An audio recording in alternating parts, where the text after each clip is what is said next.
contempt pa rin daw pong iba, kaya Hindi.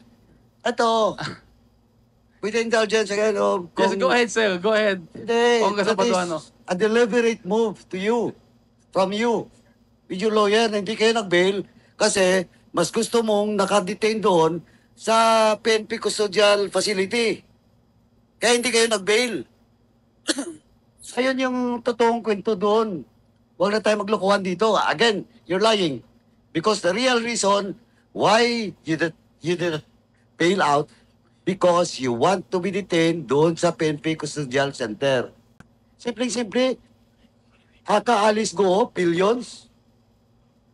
Tapos hindi makapag-bail ng 180,000. Oh, you're fooling this country. You're fooling the Filipino people. Ano ito, Mr. Chairman? With the indulgence of Kong Doming, I move to cite Alice Go in contempt. In violation of our Section 11, Paragraph C. So move, Mr. Chairman. Are there any objections?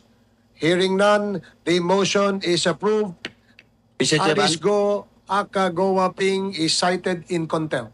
Okay, So moved. there is a motion to detain Alice Go Akagowaping until the committee, the Quad Committee terminates this hearing, and Mr. Chairman.